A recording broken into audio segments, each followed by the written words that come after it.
Mazmur 23 ayat yang keempat, silakan untuk dibacakan Bu. Mazmur 23 ayat yang keempat.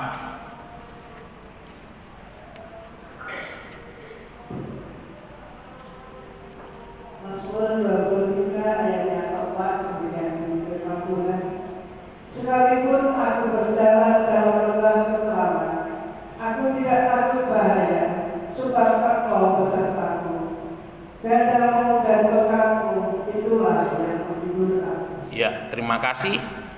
Bapak Ibu Saudara yang dikasihi oleh Tuhan, pagi hari ini saya ingin mengajak Bapak Ibu Saudara melihat secara khusus Mazmur 23 ayat yang keempat ini dalam beberapa terjemahan atau beberapa versi.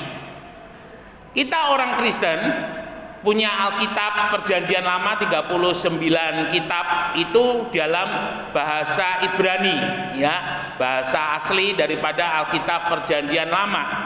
Dan itu pada zaman Yesus Perjanjian Lama itu sudah komplit persis seperti yang kita terima hari ini, ya. Dan itu juga bisa dibuktikan dengan penemuan gulungan Alkitab di Gua Qumran, ya. Jadi di Gua Qumran itu ceritanya ketika ada seorang gembala, dia lagi mengembalakan orang Beduin, dia lagi mengembalakan ternaknya di sekitar Gua Qumran, lalu kemudian seorang gembala itu kehilangan dombanya.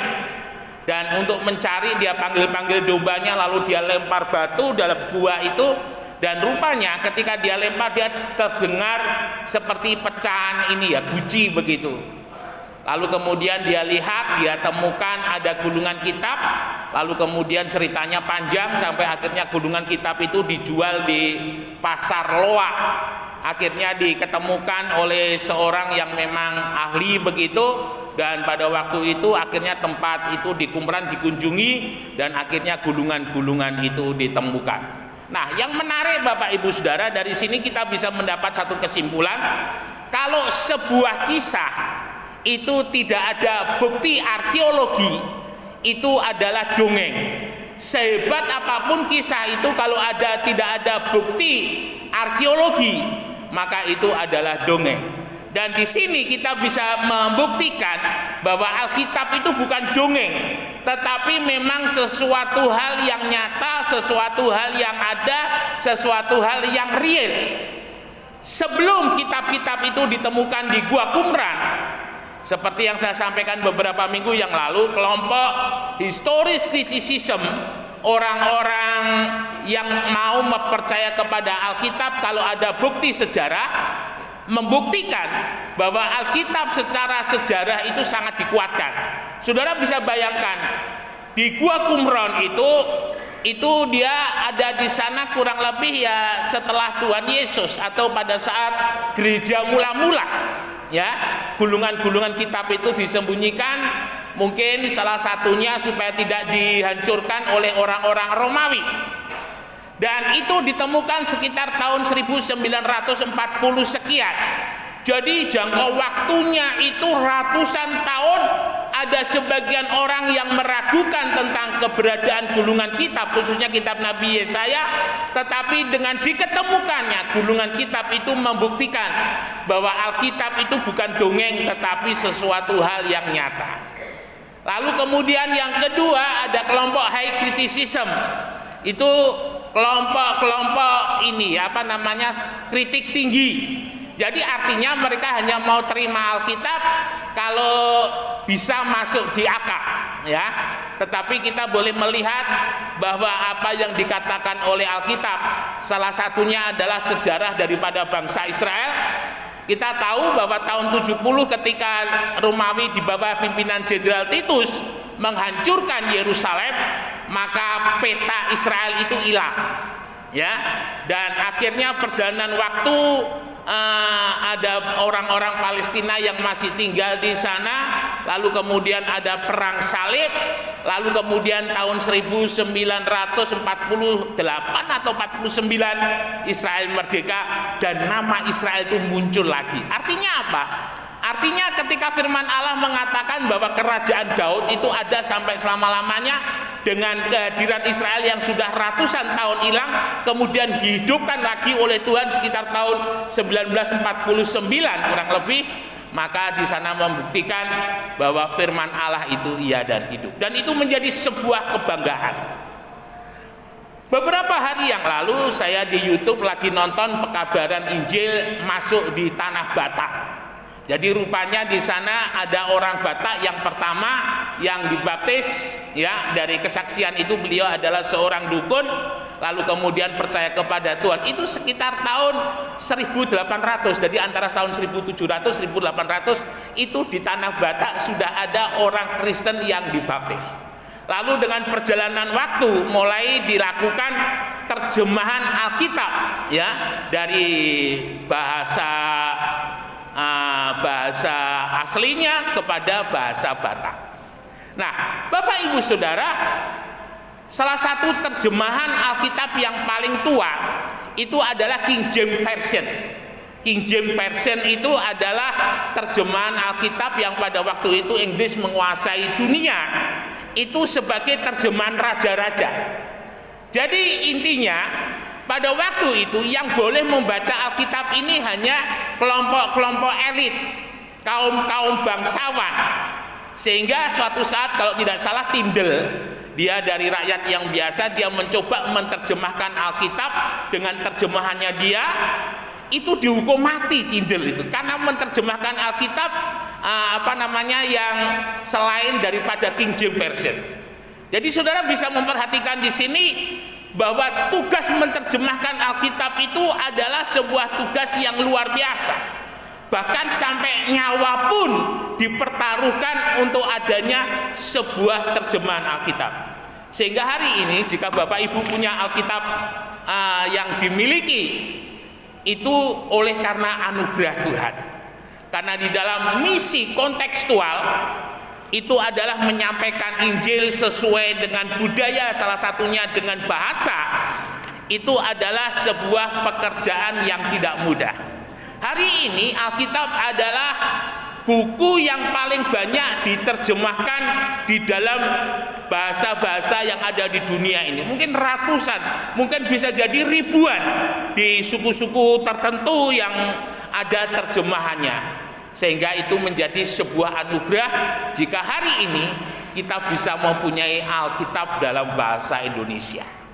Nah, Bapak Ibu Saudara, seperti saya katakan tadi di atas, bagaimana Alkitab itu diterjemahkan oleh kelompok-kelompok elit, ya tentunya dengan gaya bahasa grammar yang berbeda dengan apa yang disampaikan oleh Tyndale dari seorang teolog rakyat biasa ketika dia menerjemahkan Alkitab. Rupanya dari terjemahan-terjemahan itu, karena saya beberapa minggu ini ketika menyampaikan firman Allah, saya selalu menyandingkan satu ayat itu dengan lima terjemahan. Karena kalau saudara lihat Alkitab offline di HP saudara, maka di situ saudara akan mendapati berbagai macam terjemahan.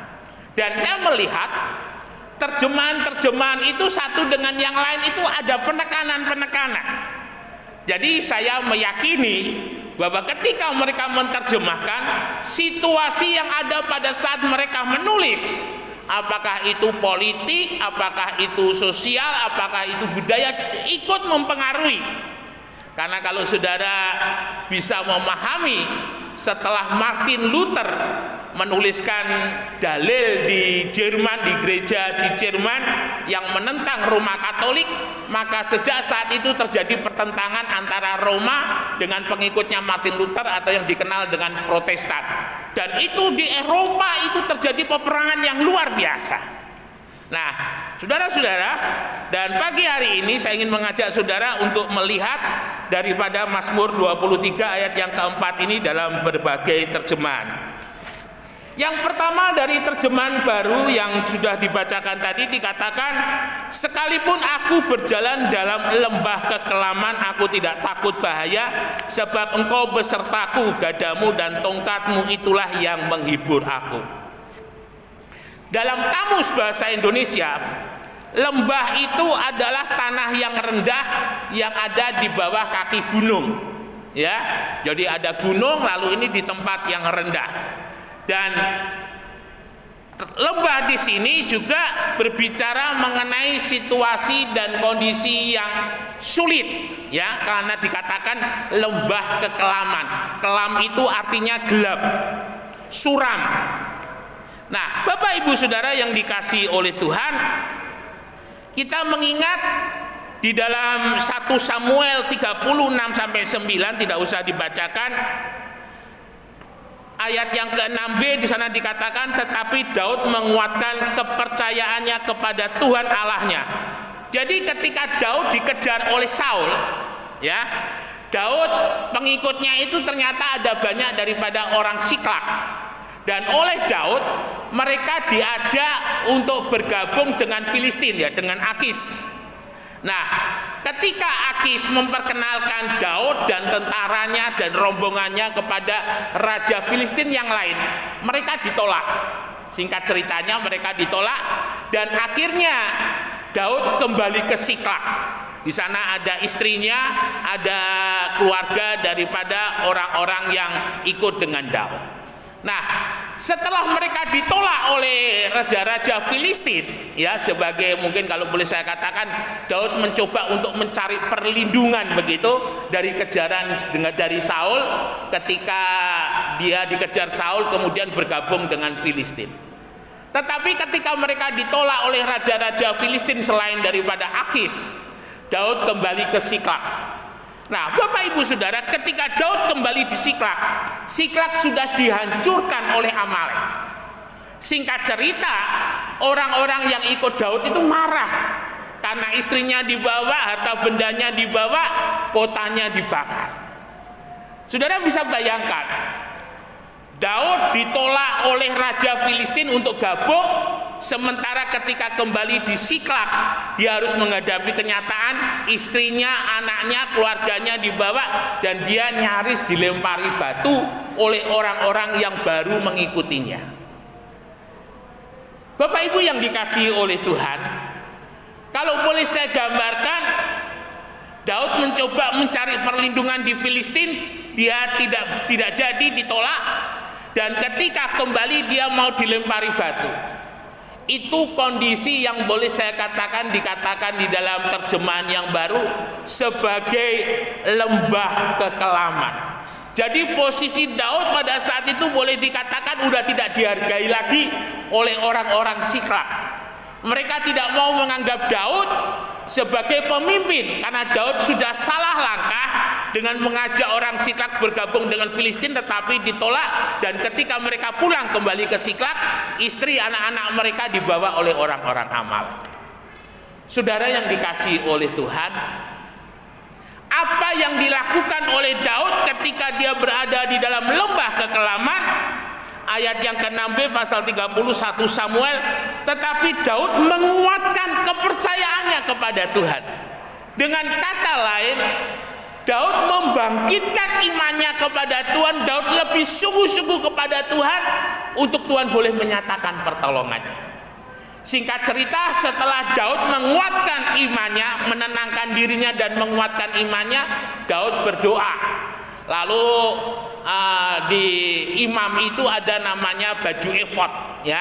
Itu ada tulisan alef bet gimel dalet hiwo sayid kentet yot kaf lamet men sameh sin ayin sain to, ya. Dan itu ketika Daud bertanya kepada imam, bolehkah saya mengejar orang Amalek? Apa yang harus saya lakukan terhadap orang Amalek? Maka di situ hurufnya nyala, ya, hurufnya nyala, dan dikatakan Tuhan memerintahkan kepada Daud untuk mengejar orang Amalek. Karena ada kepastian dari apa yang sudah dilihat dari imam itu, Daud akhirnya pergi. Dan betul, dia mendapatkan kemenangan, istrinya kembali, anaknya kembali, dan harta yang dirampas oleh Amalek itu bisa dibawa kembali. Bapak Ibu Saudara yang dikasihi oleh Tuhan, orang tidak ada yang mau di dalam lembah kekelaman. Ya, yang pernah saya saksikan di Wolobobo itu di Bajawa, di Flores, itu ada satu jurang yang sangat dalam sekali, dan konon jurang itu dulu adalah bekas letusan gunung berapi. Karena ketika orang masuk di dalam situ, dia teriak, tidak ada orang yang dengar. Dia minta tolong, nggak ada orang yang bisa menolong. Jadi pada waktu dia berada di situ, yang ada adalah mati atau hidup. Usaha melepaskan diri atau menyerahkan diri, dalam arti tidak mampu berbuat apa-apa. Tetapi Daud mengambil keputusan yang tepat. Dia menguatkan imannya, dengan kata lain dia membawa hidupnya berserah kepada Tuhan. Beberapa waktu yang lalu saya sampaikan bahwa kemarin ada persekutuan doa di keluarga saudara Felix, di mana istrinya Mitoni ya, hamil 7 bulan, dan itu anak pertama laki-laki itu satu anugerah. Saya ingat pernah diberitahu oleh ayah saya ketika saya usia belum ada 1 tahun. Jadi saudara bisa bayangkan, saya lahir itu kalau tidak salah antara 7 sampai 8 bulan. Kemarin saya katakan sehingga karena terlalu kecil bayinya sehingga dimasukkan di Magicom. Ternyata salah. Ya apa, inkubator bukan Magicom. Kalau Magicom untuk menghangatkan nasi. Jadi dimasukkan inkubator selama beberapa saat, lalu kemudian baru bisa dibawa pulang. Dan belum genap 1 tahun, ayah saya cerita, saya menderita diare, saudara. Semalam-malaman menangis. Dan oleh ayah saya dibawa, saya sudah kalau ingat itu menjadi bergetar begitu. Ayah saya bilang, kenapa saya harus jadi hamba Tuhan? Karena ketika sakit saat itu tidak ada uang untuk boleh membeli obat atau membeli sesuatu supaya saya bisa sembuh. Saya dibawa di tengah-tengah ya, di altar begitu. Lalu kemudian beliau menyanyikan lagu Ku Serahkan, Ku Serahkan. Saudara yang dikasihi oleh Tuhan, ketika ayah saya berkata ku serahkan, artinya beliau sedang menguatkan iman. Dalam situasi dan apapun yang terjadi, beliau menguatkan iman. Seandainya saya diambil waktu itu, ya beliau relakan. Tetapi jika belum waktunya, maka beliau percaya Tuhan pasti kasih kesembuhan. Dan itu yang dilakukan oleh Daud. Daud tidak mencoba lari ke tempat yang lain, tidak mencari pertolongan ke tempat yang lain, tetapi dia menguatkan iman kepada Tuhan. Hal yang pertama yang bisa kita ambil dari terjemahan baru dari Alkitab bahasa Indonesia adalah, sekalipun aku berjalan dalam lembah kekelaman, aku tidak takut bahaya, sebab Tuhan beserta dengan kehidupan kita.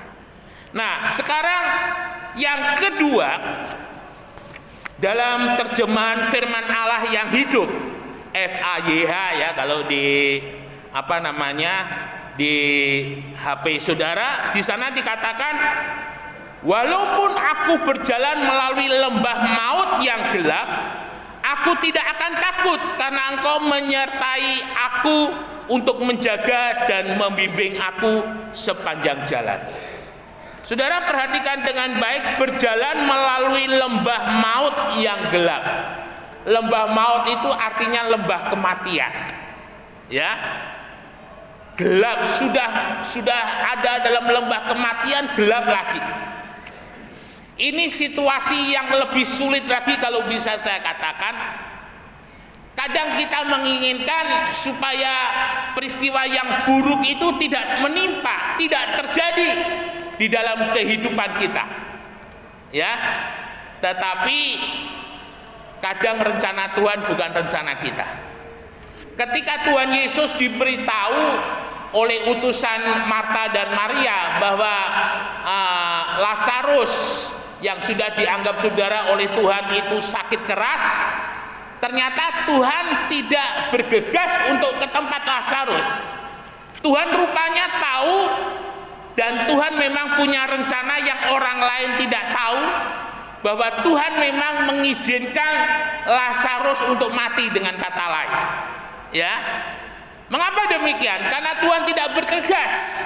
Jadi Tuhan rupanya menunggu supaya Lazarus itu sampai mati, karena Tuhan ada rencana yang lain. Nah, Bapak Ibu Saudara yang dikasihi oleh Tuhan, ketika setelah 4 hari kematian daripada Lazarus, Tuhan baru muncul di Betania. Sekarang Betania itu ada di wilayah Yordania, ya. Dan ketika sampai di sana, semua orang marah sama Tuhan. termasuk Marta dan Maria.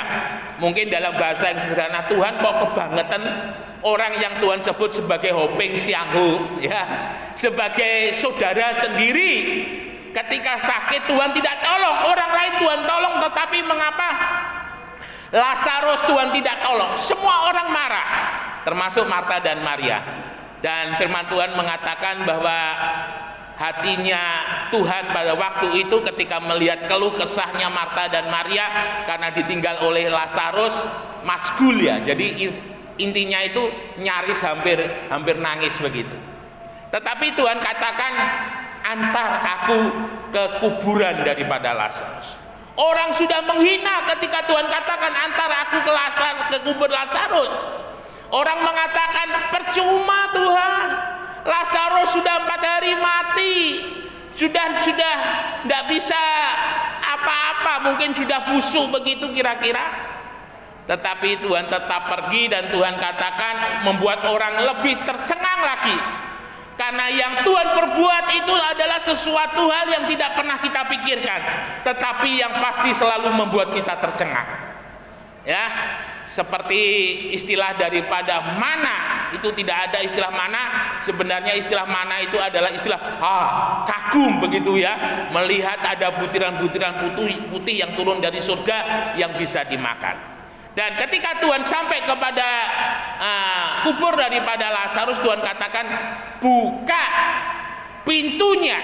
Pintu kubur pada waktu itu batu ya saudara, jadi batunya itu digelindingkan begitu.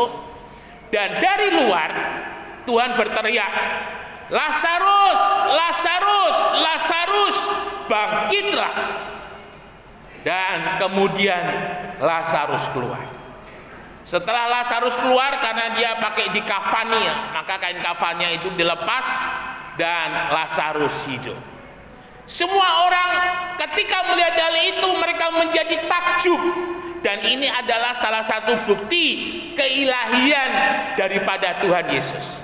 Secara fisik, secara lahir Tuhan Yesus adalah manusia, tetapi di sisi yang lain Tuhan Yesus juga adalah Allah. Dan itu dibuktikan keilahiannya ketika Tuhan Yesus membangkitkan Lazarus pada hari yang keempat.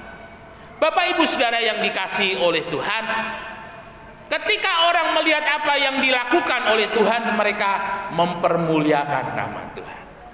Ya. Jadi intinya ketika Tuhan izinkan kita sampai masuk di dalam lembah bayang-bayang maut, Tuhan bisa dan terlalu mampu melakukannya untuk melepaskan kita. Jadi nggak peduli mau seperti Sadrak, Mesah dan Abednego, Tuhan tidak tolong sebelum mereka dimasukkan ke dalam dapur api, tetapi justru Tuhan lindungi, Tuhan lepaskan mereka dari panasnya api ketika mereka dimasukkan dalam dapur api. Nah, ini menjadi sebuah pembelajaran dalam kehidupan kita. Sekrisis apapun kondisi kita, Tuhan sanggup mengubah. Sekrisis apapun persoalan yang kita hadapi, Tuhan sanggup menolong. Seberat apapun sakit penyakit yang kita alami, Tuhan sanggup sembuhkan.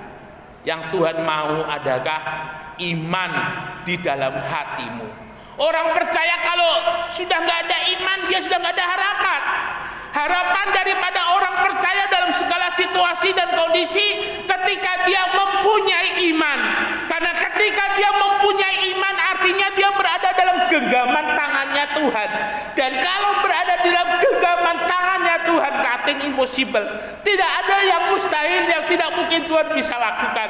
Sesulit sesukar apapun yang saudara hadapi, Tuhan pasti mampu untuk menolong. Nah, ini menjadi satu pembelajaran yang penting di dalam kehidupan kita. Sekalipun kita berada di dalam lembah maut yang gelap, Tuhan mampu menolong, Tuhan mampu melepaskan, asalkan saudara punya iman. Ya, itu pelihara baik-baik iman saudara kepada Tuhan, karena itu yang akan membuat saudara mampu melewati lembah bayang-bayang maut yang gelap yang mungkin terjadi dalam kehidupan kita. Ya, 2 saja, dan mungkin yang berikutnya bisa kita sama-sama nikmati di dalam ibadah mendatang. Ya, 2 hal ini kiranya boleh menguatkan dalam kehidupan kita bahwa seperti dalam Matius 28 ayat yang terakhir, ketahuilah aku menyertai engkau sampai kesudahan zaman. Matius 1:23, Tuhan kita itu adalah Immanuel, Allah yang beserta dengan kita. Nyatakan ketika saudara menghadapi lembah bayang-bayang maut yang gelap sekalipun, nyatakan imanmu. Tuhanku sanggup, Tuhanku bisa, Tuhanku mampu, Yesusku luar biasa untuk menolong dalam hidup. Dan teruslah hidup dalam pimpinannya. Saya yakin dan percaya kemenangan demi kemenangan akan menyertai hidup kita sampai selama-lamanya. Immanuel, Tuhan Yesus memberkati, beri kemuliaan bagi nama Tuhan.